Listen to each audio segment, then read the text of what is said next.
A Manual of Self-Awareness. Luangpor Teean Jita Subho. Foreword. Throughout the 30 years of his teaching, Pun Intapu, later known as Luangpor Teean Jita Subho, pointed out the true essence of truth which is latent in everyone without exception, regardless of nationality, religion, sex, or age. If the practice is performed correctly, one can see, know, and understand the truth, as the Buddha did. The method is to cultivate self-awareness, that, being aware of bodily movements, being aware of the movement of the mind. If one practices correctly and continuously, jnana panya, insight, will arise until the suffering comes to an end. We agreed to edit the teaching from various occasions and consolidate them into one source, so that they can be used as the manual for anyone who is interested. The contents of this book are the essence of Luangpor Teean doctrines, practical techniques as well as how to solve problems and obstacles that may occur. The fruits of practicing are included as a guideline in the appendix. We wish to thank to everyone who has helped in making this book possible. Luangpor Teean Jita Subho Foundation. Brief biography of Luangpor Teean Jita Subho. Luangpor Teean Jita Subho, 1911 to 1988, or Pun Intapu, was born on September 5, 1911, at Bohom, Umpur Chiang Khan in the province of Laos. He was the son of Jean and Soam Intapu. His father died when he was young. Since there was no school in the small village of Bohom, he did not have formal education in his childhood. The boy, like the rest of them in the village, had to help his mother in running their farm. At the age of 11, he was ordained as a novice at the village monastery, and stayed there with his uncle who was a resident monk. During a year and 6 months in the monastery, he studied Laotian scripts and ancient local scripts. He also started practicing various meditation methods, such as the Budo and breath-counting methods. After disrobing, he returned to his home. Following tradition, he was ordained as a monk at the age of 20. Again, he studied and practiced meditation with his uncle for 6 months. After returning to lay life, he was married at 22 and had 3 sons. In his village, he was always a leader in Buddhist activities and was highly respected, and chosen to be the head of the village on 3 different occasions. Despite of heavy responsibilities, he continued his meditation practice regularly. Later he moved to Chiang Khan, a larger community, where his sons could attend school. Being a merchant, he sailed his steamboat along the Mekong River between Chiang Khan, Nong Khai Vientiane, or even as far as Luang Prabang.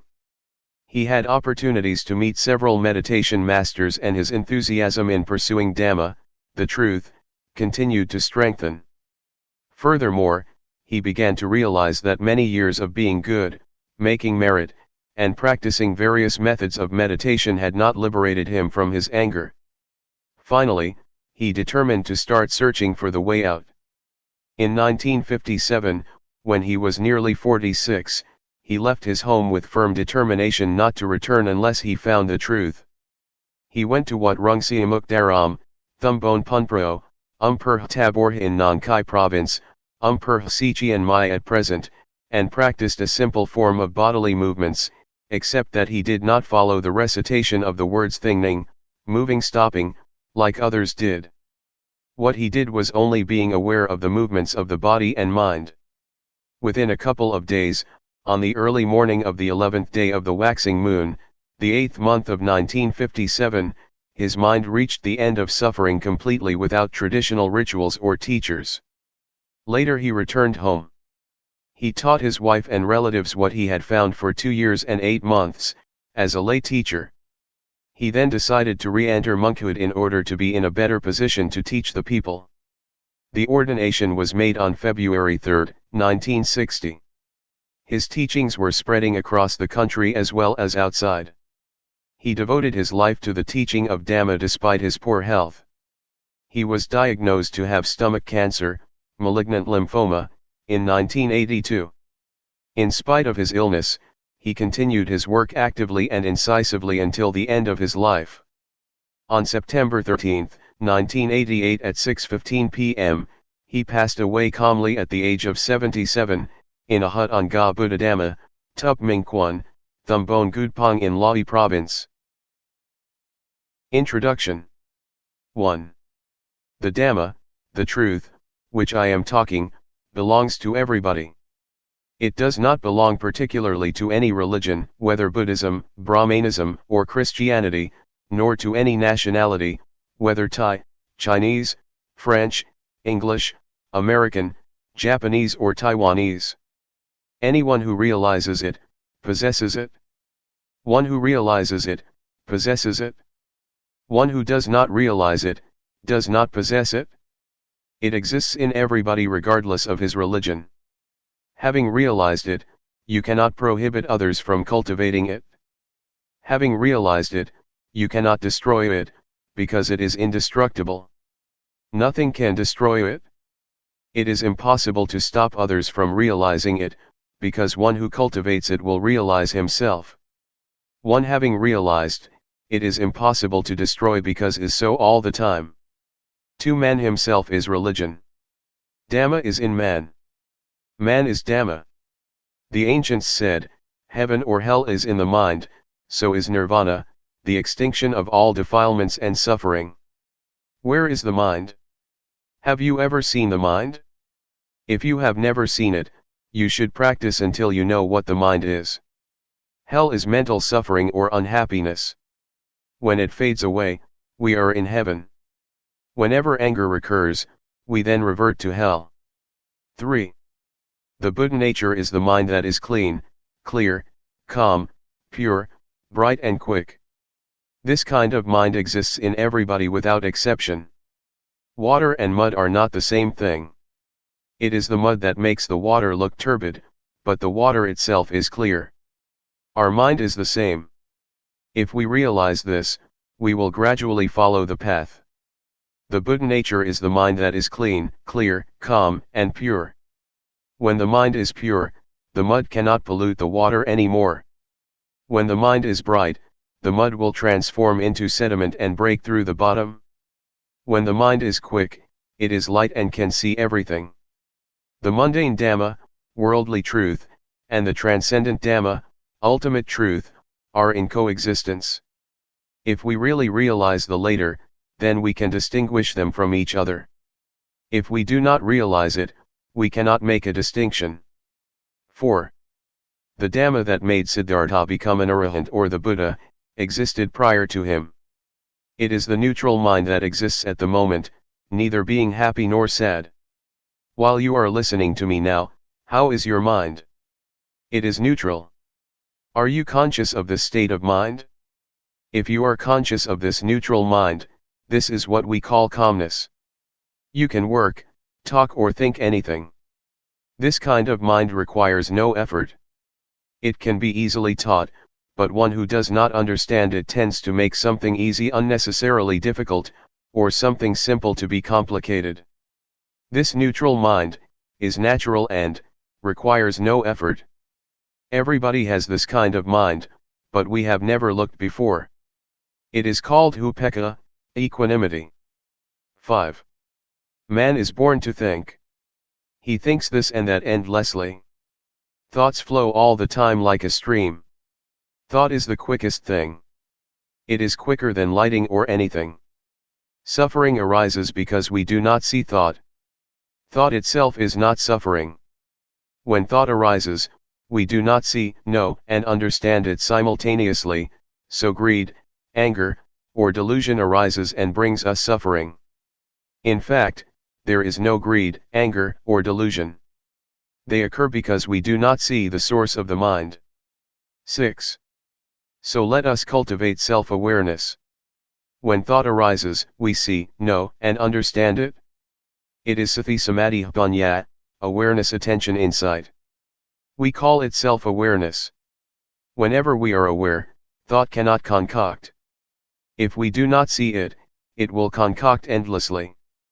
This method is the shortest way to sudden enlightenment. Part 1. Cultivating self-awareness. Self-awareness. Let us be aware of the movements of the body, for example, while we are blinking, be aware, while we are breathing, be aware. When thought arises, be aware. This is what we call sati, or self-awareness. Self-awareness is invaluable. We cannot buy it, nor can anyone cultivate it for others. For example, when I am clenching my hand, is anyone conscious of my feeling? No one is. Outwardly, you can see I am making a fist, but you are not conscious of my feeling. Similarly, when someone is making a fist, I can see but I am not conscious of his feeling. Rhythmic movements. There are certain techniques to do certain jobs in order to achieve the end. In the same way, the cultivating of self-awareness to achieve sati, samadhi, panya, awareness, attention, insight, needs technique too. Do not sit still. Move rhythmically all the time. Do not close your eyes. You can sit in any position or on a chair, stand or lie down. Now I will suggest the method to you. See illustrations. First, rest the hand's palm down on the thighs. Second, turn the right hand onto its edge, be aware, do it slowly, then stop. Do not say to yourself turn the right hand, being aware is enough. Third, raise the right hand up, be aware, then stop. Fourth, lower the right hand to rest on the abdomen, be aware, then stop. Fifth, turn the left hand onto its edge, be aware, then stop. Sixth, raise the left hand up, be aware, then stop. Seventh, lower the left hand to rest on the right hand, be aware, then stop. Eighth, move the right hand up to rest on the chest, be aware, then stop. Ninth, move the right hand out, be aware, then stop. 10th, lower the right hand onto its edge on the thigh, be aware, then stop. 11th, face the right palm down, be aware, then stop. 12th, move the left hand up to rest on the chest, be aware, then stop. 13th, move the left hand out, be aware, then stop. 14th, lower the left hand onto its edge on the thigh, be aware, then stop. 15th, face the left palm down, be aware, then stop. This is a practical way of cultivating self-awareness. We do not have to study the scriptures because they are only words. Studying the scriptures is not the way to enlightenment. This practice is the way to enlightenment. There are 8 steps of rhythmic movement in standing, 7 steps in sitting down. We should also be aware in other positions, such as lying on our left side, right side, or lying flat on our back, getting up from the left side, from the right side, and from lying flat on our back. You should cultivate self-awareness frequently. Walking back and forth, Jungama walking. After sitting for a long time, which may cause pains and aches, we can change the position to the walking back and forth. After walking for a long time, we can change to the sitting posture. This is called changing the positions, sitting, lying, standing, walking. You should allot them properly. Do not move the arms while walking. We should fold the arms across the chest, or clasp the hands behind the back. While you are walking back and forth, be aware of the feeling or the feet. It is not necessary to say to yourself, right foot moves, left foot moves. Do not walk too fast or too slow, walk naturally. Be aware while you are walking. If you walk without self-awareness, it is useless. Cultivating self-awareness in daily life. To cultivate self-awareness, we must practice as much as possible. We can practice even when we get in a car, or on a bus. While we are sitting on a bus or in a car, we lay our hand on the thigh, and turn the palm up and down, or we run the thumb over the fingertip, or we make a fist and open it repeatedly. Do it slowly and be aware. Wherever or whenever you practice, take it easy like playing. Only move one hand at a time, do not move both hands at the same time. If you move the right hand, do not move the left hand. If you move the left hand, do not move the right hand. Someone might say, I am very busy. I do not have time to practice, or I cannot do it, I am not pure enough. These are excuses. If we intend to do something, we can find time to do it. Whatever we do, be aware. For example, if you are a teacher, when you pick up a pen, pick it up with awareness. While you are writing, be aware. This is the natural way of cultivating self-awareness, learning Dhamma with nature. While you are having a meal, pick up the spoon, be aware, take the food into your mouth, be aware. While you are chewing food, be aware, swallowing food, be aware. Practice continuously like a chain. I guarantee the teachings of the Buddha, and the method I teach. I guarantee what I am saying, if you are serious enough and practice continuously, like a chain or the hands of the clock that rotate all the time. To practice continuously like a chain or like the rotating hands of the clock, does not mean that you have to cultivate self-awareness, by doing rhythmic arm movement, or walking back and forth all the time. The word to practice all the time means to be aware while doing all daily tasks, washing clothes, sweeping floor, cleaning house, washing dishes, writing, or buying and selling, just be aware. This awareness will accumulate little by little like the raindrops fall into a good container, and fill it to the brim. When we walk forwards or backwards, move the hand in or out, be aware. When we go to bed, we can make a fist and open it repeatedly until we fall asleep. When we wake up, we should continue our practice. This is called cultivating self-awareness. Summary. Practice the rhythmic movements continuously like a chain, as the Buddha taught. Be aware of it at every moment, standing, walking, sitting, lying, bending or stretching. When you practice the rhythmic movement, turning the palm up and down, raising the hand, lowering the hand, be aware.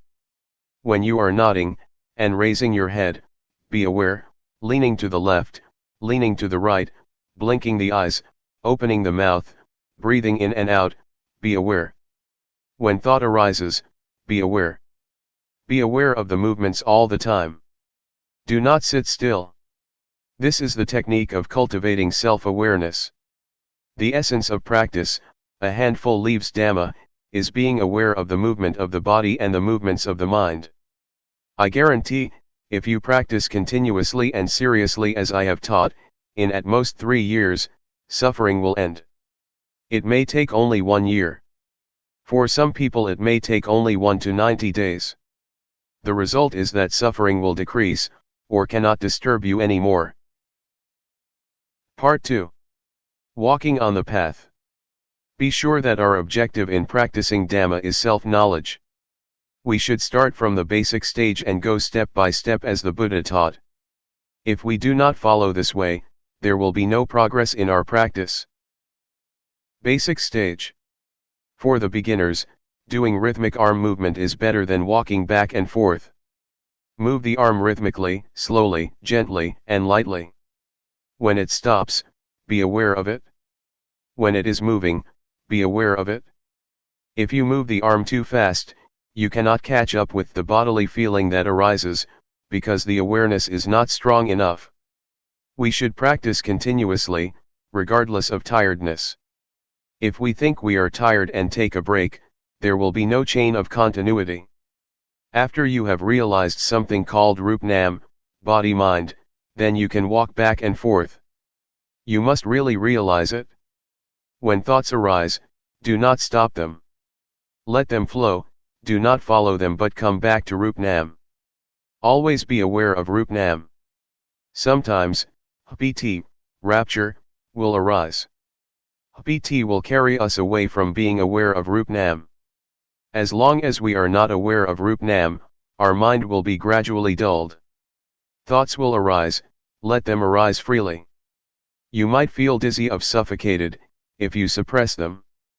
Be relaxed, do not worry whether you are aware or not. The first stage that one will realize is Rupnam objects. These are Rup, body, Nam, mind, Rup acting, Nam acting, etc. See the appendix. One should review backwards and forwards, over and over. While we are reviewing these objects, thoughts will arise. Let them go. Whenever we are aware, the mind will stay with Rupnam objects. Review them backwards and forwards, until they are embedded in the mind. When thoughts arise, sometimes we are carried away by them, which might make walking or doing rhythmic movement faster or quicker. We should be aware and slow down. It does not matter how long it takes. Seeing thought mind stage. After one has realizes Rupnam objects completely, one should keep on observing thoughts. Speed up the rhythmic arm movement or walk faster. Do not suppress thoughts. Practice with ease. Observe thoughts with ease. Whenever thought arises, whether gladness or sorrows, be aware of the bodily movements, then thought will stop immediately. Generally, when thought arises, the mind will be dragged along, like a kitten trying to catch a big rat. The rat, thought, is bigger and stronger than the kitten, awareness. When the rat shows up, the kitten, by nature, will catch the rat. The rat is frightened and runs away with the kitten holding on. After a while the kitten becomes tired and let the rat go. Similarly, thoughts will arise endlessly and stop by themselves. As we cultivate self-awareness more and more, it is like we keep feeding a kitten until it becomes a big, strong cat. When thought arises, the mind will not be dragged along, and thought will stop immediately. If thought arises powerfully, we have to clench our fist tightly, or do whatever actions that suit us. If it is strong enough, then thought will stop by itself. Keep on practicing. Whenever thought arises, you will be aware of it immediately.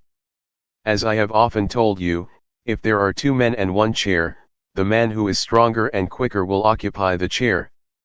When we cultivate self-awareness more and more, this self-awareness will replace the unawareness, so the unawareness will gradually decrease.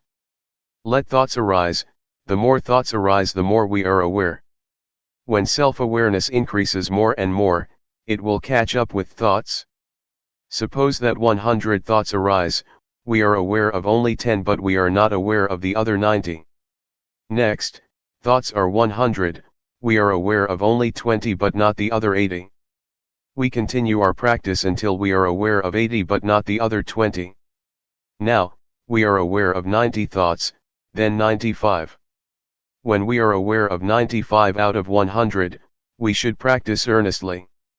Do not be discouraged or slack or sleep during the daytime. When thought arises, we are aware of it immediately again and again. Our mind will change at this point. The path starts from here. It is the beginning of nirvana. Formerly, the mind was in the dark and did not know the path. When it can overtake thoughts, then the mind will be illuminated. This light is not the external light, that can be viewed by the naked eye. The mind itself is free and illuminated. It is called wisdom eye, the arising of Jnana of Vipassana, insight. We should continue practicing rhythmic arm movement or walking back and forth. We can practice at any speed we like. Keep on practicing. Let Jnana, insight, itself penetrate the objects of insight. There is no need to learn from any teacher or scripture. When Jnana penetrates the objects of insight, the mind will be free step by step. There are 5 steps: the first jhana, the stage of seeing, knowing, and touching the objects of insight with the mind; the second jhana, the third jhana, the fourth jhana, and the fifth jhana, respectively. When we know, see, and understand these objects of insight, thought will arise quicker. When we reach the last step, jnana will arise by itself. Once I attained this state, I understood the saying that the Lord Buddha has his hair cut only once. Whenever you have attained this, you could understand it, you cannot know it beforehand. If you know it beforehand, that is knowledge of Jnana. It is not being. When I see, know, and understand this, I realized, oh, the Lord Buddha has his hair cut only once, that does not mean the real hair. It means this was cut off. As we fasten a rope tightly between two poles, when we cut it in the middle, each part will return to its pole and cannot be rejoined. We will know and see the change. It is absolutely light, as if it is weightless. It is the end. When it ends, jnana will arise, and one will realize the end of suffering. Recommendations. There are two kinds of thought. The thought that comes in a flash, then goes away. This kind of thought brings anger, greed, or delusion. The second kind is the thought that we deliberately think. This one does not bring anger, greed, or delusion, because we intend to think with mindful knowledge. In this method, do not try to suppress thoughts. Let thoughts arise naturally. The more thoughts arise, the more we are aware. Some people feel annoyed with the distractions and worried that there is no samadhi, meditation. This is a misunderstanding. Distraction is a good thing because the more thoughts arise, the more we are aware. Keep on cultivating self-awareness earnestly, but do not concentrate. When thoughts arise, do not suppress them, but detach from them by being aware of the bodily movements. Self-awareness will replace the unawareness. Observing thought is the most important thing, which most people ignore. When thought arises, we begin to criticize or make comment on it. This means that we get into thought. It is not letting go of thought. It is knowing thought, not seeing thought. If we keep observing thoughts without any bodily movement, when thoughts arise, we will get into them easily. Therefore, it is necessary to be aware of the bodily movements. When thought arises, we will see, we will know. Whenever we see ghosts, deities, Buddha images, crystal balls, or even the Lord Buddha, that is not true seeing. It happens because the mind wanders away. We do not see the thought, so the mind concocts by itself. It concocts because we do not see the source of thoughts. When thought arises without our seeing, it will conjure up ghosts, colors, lights, deities, hell, or heaven. Whatever it is, we will see it as such. It is an illusion. It is the mind's trick. The seeing is true. What is seen is not true, so it cannot free the mind. Only if we see realities, the mind will be free from suffering. This is the shortest path. When thought arises, be aware of it immediately. This is the authentic Dhamma practice. Doing the rhythmic movement is only the technique, which can help to see thought. Part 3. Obstacles and Solutions. There are some obstacles in this method. I will recommend you how to solve these obstacles that may occur to the practitioner. Strain, dizziness, giddiness, suffocation. When we first begin our practice, we tend to concentrate. We want to know, see, be, and have. This is not the right understanding. If you know, see, be, and have, you might get strain, dizziness, giddiness, or suffocation. This is not the correct practice. When thoughts arise so much, we do not like it and try to suppress them. This brings us trouble. The correct method is practicing with ease. Look far away and cultivate self-awareness lightly and gently. Do not concentrate. Move or walk comfortably and rhythmically with awareness. Drowsiness.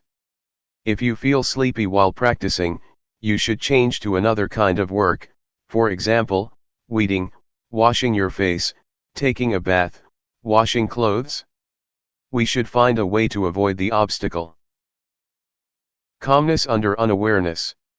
Calmness under unawareness is called piti, rapture, clinging to calmness. This is an obstacle. The cultivating of self-awareness is not to obtain this kind of calmness, but always be aware of the movements. Vipassana. After we have attained Rupnam objects, this is the end of the basic stage. Someone will stop practicing because he thinks that he has attained the highest Dhamma.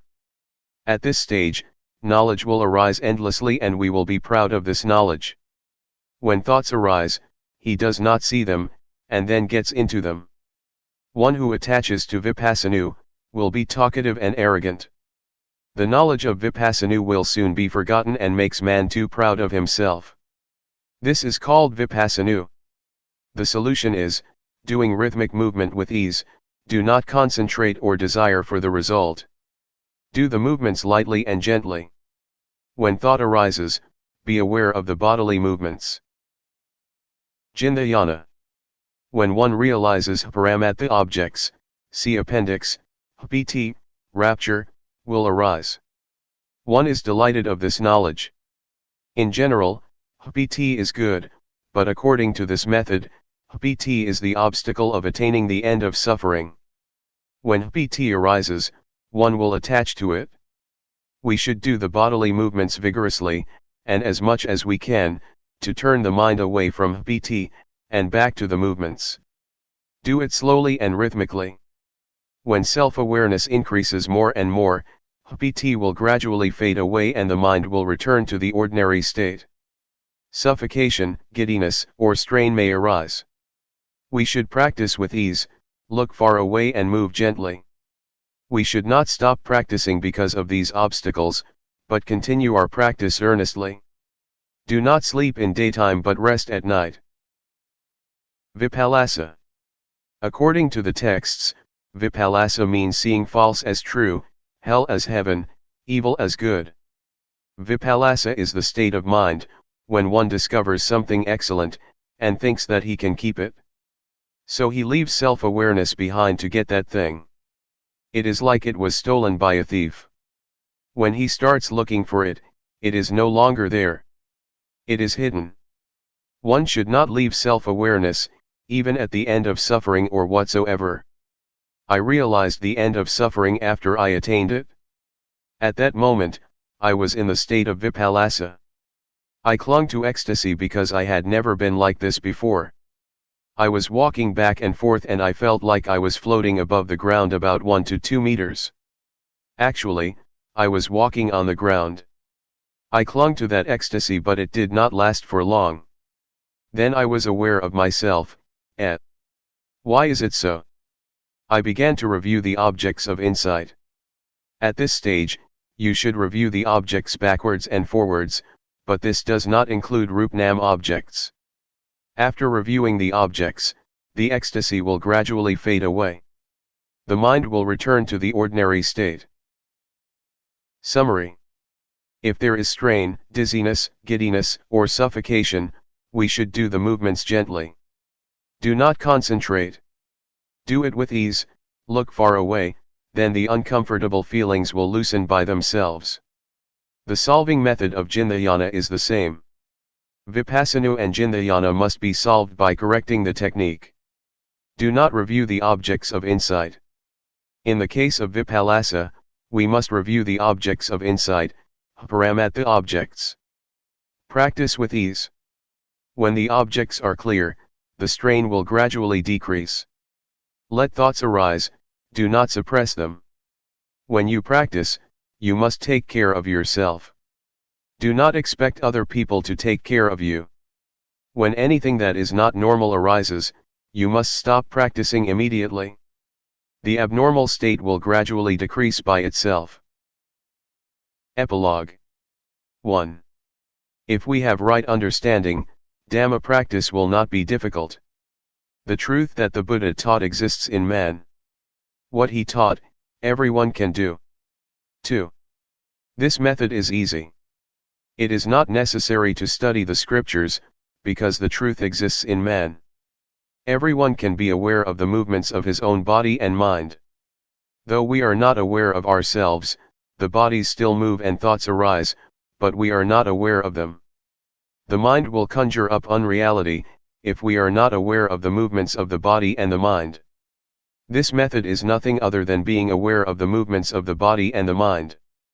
In other methods, There are many activities, for example, keeping precepts or practicing concentration. This method is not related to anything else.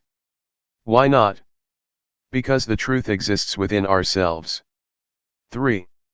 When we cultivate self-awareness, we should let every part of the body and the mind work naturally. Do not force them against their nature. This technique can be applied naturally, and does not do anything against the body's functions. Eyes, to see. Ears, to hear.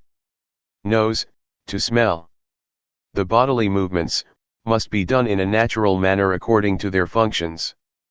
The mind generates thoughts, let it functions freely. Do not do anything against the natural functions of the body and the mind, but cultivate the self-awareness to catch up with the movements of the body and the mind. 4. There are two kinds of calmness. The first is the calmness under unawareness, a dull calmness like a brick or stone. It is called calmness without bhunya or calmness under delusion. The second is calmness with awareness. It may not be called calmness, but should be called enlightenment. This kind of calmness is calmness without anger, greed, delusion, calmness without ignorance, calmness without unawareness. Whatever you call it, it is only words. Calmness with awareness means we do not want anything else. We no longer seek for teachers, or methods, or places. Calmness means cessation. 5. The rhythmic bodily movements and the cultivating of self-awareness cause bhunya. This bhunya does not arise from intellect. It arises from the law of nature. We call it jnana bhunya of Vipassana, wisdom of insight. What is the meaning of bhunya arising? It means bhunya arises from the realization of a set of insight formulas. It is not necessary to learn these formulas from the scriptures. This set of insight formulas means success which is within the formulas themselves, as diamond buried in the mud, after being sifted, only the diamond remains. We should practice until these formulas appear naturally and exists permanently. Everybody has the set of formulas within himself. After attaining the end of suffering, jnana will arise. Birth is extinguished, existence is extinguished, the religious life is complete, and there is nothing left to do. The studying of Buddhism ends here. 6. Cutting the hair only once means, the body returns to its original state, and the mind returns to its original state by the law of nature. This is neither long nor short. It is insipid, wonderful, and respectable. You have never attained it before. Dhamma is not what you can imagine, you have to practice until attaining the state of being. Everyone should keep in mind that if we do not attain this state, when we are nearly died, about 1 to 2 seconds to 5 minutes before the last breath, we will experience this, then our breathing stops. This is the truth, the ultimate truth. Everyone must die and will experience this. If we do not realize this, we will live in the mundane world. If we realize this, it is the way out. When we see this, birth extinction state, we will realize the state of dying. It must be like this. We will know how to die. Everyone must come to this point. No one can escape because everyone must die. This truth is unchangeable, whether one realizes it or not. It is so. 7. Being aware of the movements of the body and the mind, can lead us to this point, the end of suffering. This is the path to walk by oneself.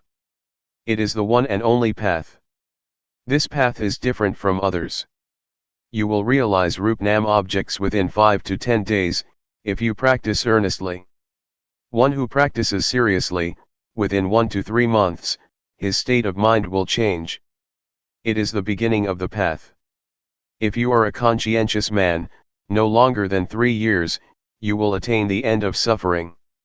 For one who is not serious enough, it is useless even after 10 years. I have challenged many people to practice. More or less, some must have realized. Warning. You should not practice according to your own content, opinion, or thought. In order to make your practice progress, You should be obedient to the instruction of the craftsman, the teacher. You should avoid talking to each other, and refrain from taking all kinds of addictive things, such as cigarettes, tea, coffee, etc., otherwise your mind will be attached to them. You should practice with determination. Do not deceive yourself. Do not sit still. Keep doing rhythmic movements continuously. Do not concentrate. Practice with ease. Open your eyes. Let thoughts arise freely, do not suppress them. For this method, you will see, know, and understand this way, see Appendix. If you see other than this, it is not correct. Normality. Luangpor Teean, 1911–1988, was one of the most remarkable teachers of Buddhist practice, to appear in Asia in modern times. His teaching issued very directly from his own experience, intensely personal and original. Not a scholar nor academic, but a simple man who spoke very frankly about his experiences. His method of meditation employs simple hand and arm movements as a way to increase awareness. If you are searching for ways to calm a busy mind, Luangpor Teean's gentle teaching will guide the way. Luangpor Teean Jitta Subho. Forward. The way Luangpor Teean teaches differs somewhat from other teachings because he speaks directly from his experiences. Luangpor Teean couldn't read or write, nor speak Central Thai, only the Lao dialect, until 12 or 13 years before he died. Because of this lack of academic knowledge, his words don't always correspond to the accepted interpretations of those words. One who is attached to conservative explanations will find this unacceptable, but someone with an open mind, concerned about what is behind the words, can step over rigid views about what things mean. For example, the four chanas are explained in terms of the four stages of enlightenment, and seeing the Tathagata, as seeing oneself. Some of these points could be seen as ready-wit, Pali, Patipana, and at the same time, their meaning recognized. Other things need a mature attitude of not fussing about definitions, but sincerely opening up to what Luangpor is trying to convey. It is unlikely that it will escape the reader's attention that Luangpor Teean was a simple man, who spoke very frankly about his experiences, and the reason he did so seems rather obvious. With confidence one is liable to open up the mind more and come closer to what Luangpor is pointing to. To have an open mind is exactly what awareness is about, to receive anything that appears or occurs in the present, whether it is a sensation due to movements, breathing, the eyes blinking, the knee resting on the floor, a breeze touching the skin, or even sound and visual phenomena. We hear and see them in the present, don't we? As long as the mind doesn't proliferate, all of this can be used as more objects of awareness. They are not obstacles. That's a different attitude than training in concentration, where the mind is narrowed down to one point. But samadhi is the establishing of the mind, and we can establish the mind in awareness every second of the day because movements, as well as this practice, are natural. The translator. Walking the path. Taking a shortcut. Today the monks, novices, and lay people are meeting here in order to study the method to develop meditation. We're not interested in anything else because we've done it already. For example, making merit, being generous, upholding precepts and doing tranquility, meditation. As for insight meditation, we've heard about it, but we don't yet understand, or we've only practiced it a little bit. Therefore, before we start practicing insight meditation, we have to rely on listening and reading from scriptures before we understand what tranquility meditation is and what insight meditation is. Developing awareness is the path that the Buddha teaches. Things outside of Buddhism. Making merit, being generous, keeping precepts and doing tranquility meditation are a pair with the world. Whether there is a Buddha or there is no Buddha, these things exist anyway. When Prince Siddhartha was born, Brahmins were assiduously looked after, which is making merit and offerings. As for tranquility meditation, it's a matter of psychic powers, a matter of ambition.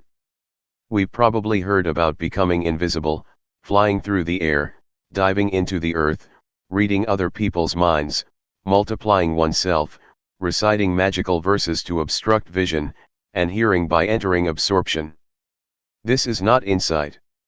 According to the Buddha's biography, when Prince Siddhartha ordained, he studied with the hermit Alara, and mastered 7 absorptions, 4 form absorptions and 3 formless absorptions.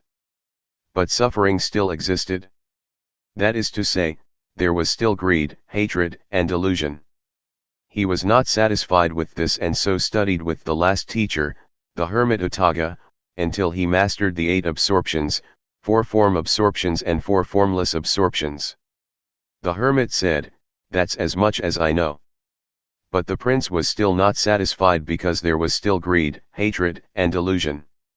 He wasn't liberated from suffering yet. This shows that tranquility is not able to put an end to suffering. After this, the prince tormented himself, together with the 5 ascetics who were following him. He fasted until his body was so thin that it was just skin over his bones, and he held his breath.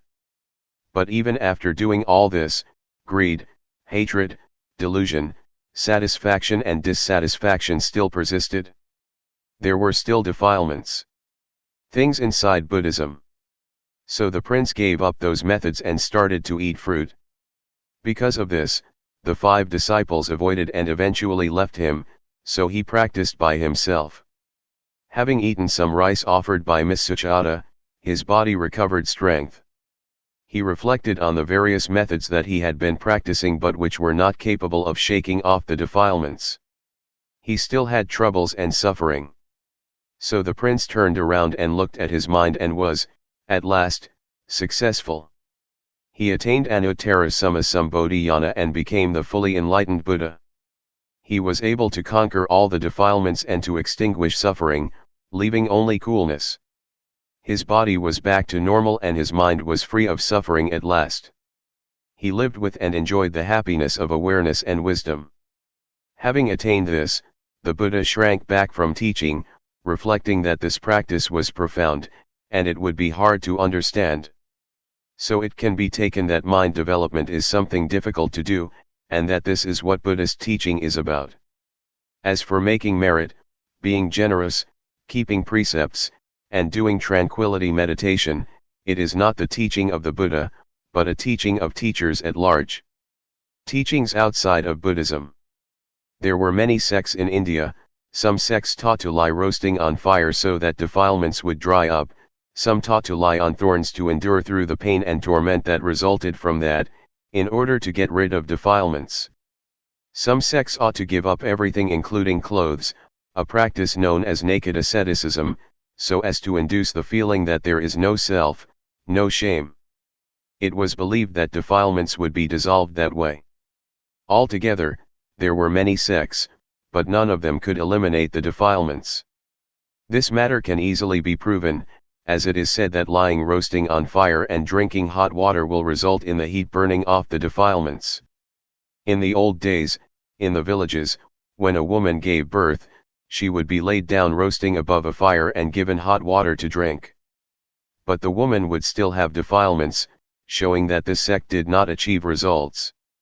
As for the sect that would have its followers give up everything and go naked, just look at a baby not wearing clothes. It still has moods and feelings. As soon as someone talks nicely, it laughs. And when someone scolds, it cries, whether naked or clothed. This shows that defilements are not in the body, they are in the mind. Therefore, to practice Dhamma we have to practice at the mind. I will tell you so you'll understand, because I have been doing this, repeating a mantra such as Bhud, though, Samat Arahant, rising falling, counting, 1, 2, 3. With these methods, one has to sit with the eyes closed and repeat a word while watching the breath, for example, saying Bhud, with the in-breath, and though, with the out-breath. I've done quite a lot of this, but there was still satisfaction and dissatisfaction, greed, hatred, and delusion didn't diminish. This kind of practice is called tranquility meditation. Tranquility meditation is not more than a means to make the mind peaceful, but it is peace under the influence of delusion. It's just like putting a rock on top of grass. As long as the rock is on top of the grass can't grow, but when the rock is removed, the grass grows just as before, or maybe even more vigorously than before. It is true that there is no lopa, dosa, and moha when we're sitting alone, with the eyes closed, but as soon as we go back into society, like and dislike are born again. This is how it is. Going off to stay in a cave in a forest or the mountains cannot extinguish suffering, just because of going to stay there. At first, I did it like that also. The teachings inside Buddhism. The word Vipassana translates as realizing and truly seeing. Seeing what? Seeing impermanence, instability, and non-selfhood. When having insight, one views things differently than before. It is a transcendency. When we don't yet see clearly nor truly know, then acting, speaking, and thinking are as before. It is not yet Vipassana. But when we feel differently than before, that is, greed, hatred and delusion decrease, it can be called Vipassana. A handful of leaves, awareness. To practice insight meditation, the Buddha teaches us to develop 4 foundations of awareness, namely 1. Gayanupassana Satipatthana, that is, to meditate on the body, in the body, and see according to actuality, that this body is only just a body, it's not a being, an individual, nor a self. It is neither me nor it. 2. Vedananupassana Satipatthana, to meditate on the feelings, and see according to actuality, that these feelings are only just feelings, they are not a being, an individual, nor a self. They are neither me nor them. 3. Jittanupassana Satipatthana, to meditate on the mind, in the mind, and see according to actuality, that this mind is only just mind, it is not a being, an individual, nor a self. It is neither me nor it. 4. Dhammanupassana Satipatthana, to meditate on the mental objects, in the mental objects, and see according to actuality, that these mental objects are only just mental objects. They are not a being, an individual, nor a self. They are neither me nor them. The teachings of the Buddha are many, I'm not able to describe all of it. We probably heard that at one time our Buddha was walking with a number of monks in the forest. Seeing fallen leaves scattered around, the Buddha picked up a handful of leaves and asked those bhikkhus, monks, which is more, the leaves in my hand or all the leaves in the forest? The bhikkhus answered, the leaves in the forest are more than those in your hand, so much so that they cannot be compared. The Buddha then taught that the knowledge and understanding that the Buddha had studied was comparable to the leaves in the forest, and the knowledge that he taught us was comparable to a handful of leaves. The leaves in the forest stand for making merit, generosity, keeping precepts, and developing tranquility meditation, and the handful of leaves for insight meditation. However, to do Vipassana we have to study through listening and reading at first, before we start practicing. Otherwise we'll waste a lot of time gathering all the leaves in the forest. The practice of Vipassana that the Buddha teaches, though developing the 4 Satipatthana, means learning to be aware. The Buddha said that there are 2 things that are of great assistance, namely, first, sati, to recollect or not forget that there is the body, that there are movements, that there are feelings, that there is mind or that there are mental objects. Before doing or thinking anything, know it with awareness. And second, sampajanya, to realize, the moment we're thinking something, to realize it fully. Sati sampajanya, when using ordinary language, just means to wake up, to awaken, to feel oneself all the time. Developing awareness gives rise to wisdom. Talking from experience, it is not necessary to sit with the eyes closed in order to develop awareness. I've done the method of sitting with closed eyes, and wisdom didn't arise. But doing the new method, my method, wisdom did arise, and I got the feeling that is in accordance with the texts. Some people may think that my method is new because they've never heard it before, but actually it is as old as the Buddhist teachings. A. Arouse the body to always feel and be awake. The development of awareness that I'm talking about and have been doing is done as follows. We can either sit down on the floor or on a chair, and it can even be done in the lying or standing position. Catch with your awareness the movements of the hands, turn the hand up, turn the hand down, raise the hand, lower the hand. Be aware of each posture. Do this often. This is the coarse way of developing awareness. Simply speaking, walking, or lying down, or whatever you may be doing, know it. Everyone can do this method, no matter what religion one believed in. It can be practiced by all. People of all nationalities can do it because everyone has a body and mind. All religions teach the same thing, to abandon what is bad and to do what is good. B. Arouse the mind to always feel and be awake. Having developed awareness until one is skilled at it, catch the feelings in the mind with awareness, following whatever comes up, no matter what one is thinking. Know and see it. Keep watching your own thoughts continuously. Regardless of what you're doing, look at your own mind all the time, no matter what it is that you are doing, reading a book, writing, digging, cutting grass or bathing. Keep watch over your own mind all the time. What kinds of feelings are coming up? Satisfaction, dissatisfaction, worry, doubts, etc. These things are all thoughts, objects. Watch over these thoughts and objects. Then we will see the various kinds of thoughts, such as gladness, sadness, desire to get, desire to not get, anger, hate, and so forth. They don't exist all the time. They arise and pass away, they change all the time.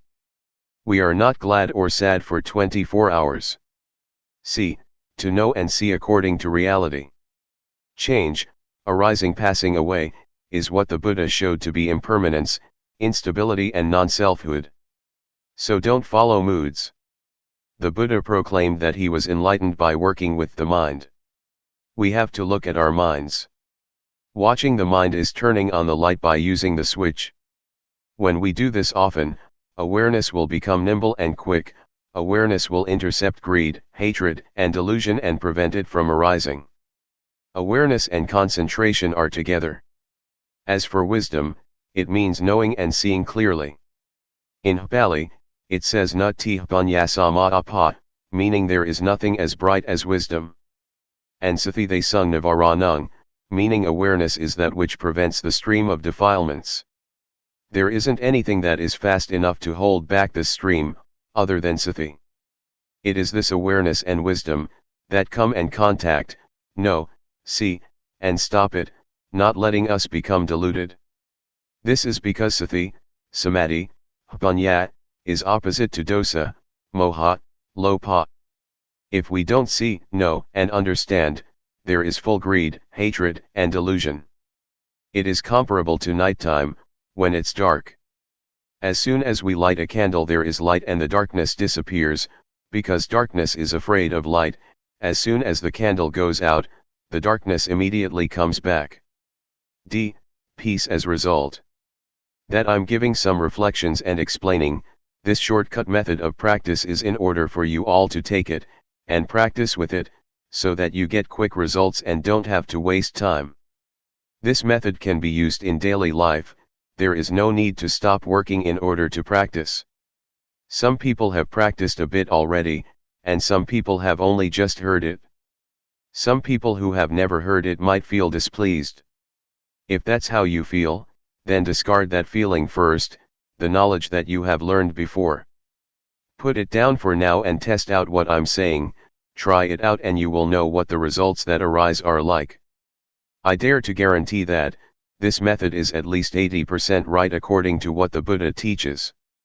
Talking according to just my own personal feeling, it is 100% right, because having practiced it, I know that it alleviates greed, hatred, and delusion.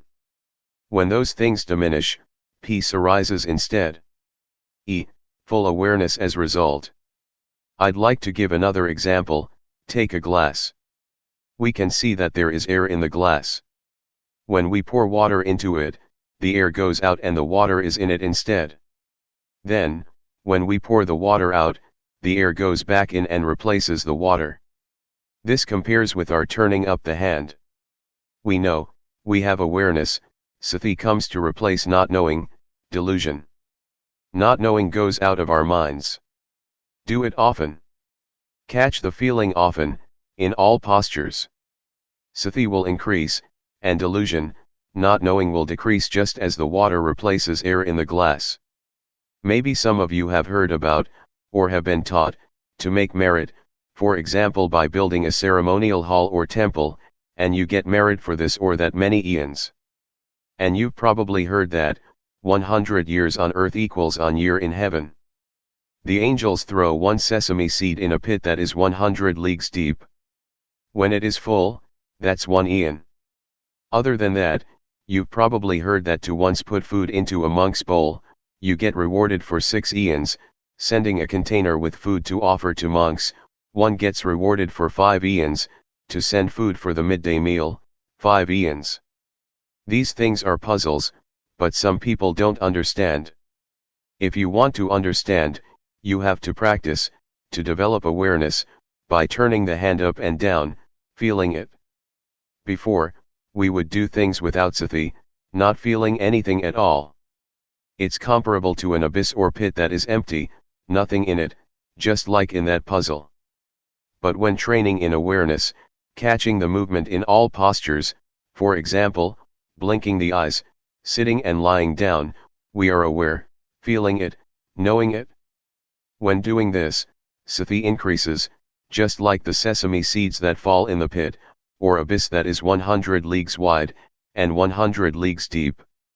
The aim of this comparison is that we train a lot in awareness, and that we do it a lot in order to get results, to make sati full, so that we are not negligent or deluded.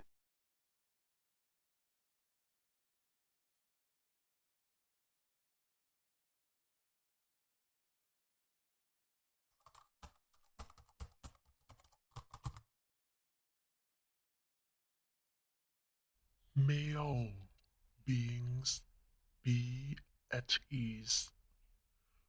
Whatever living beings there may be, whether they are weak or strong, omitting none, the great or the mighty, medium, short or small, the seen and the unseen, those living near and far away, those born and to be born. May all beings be at ease.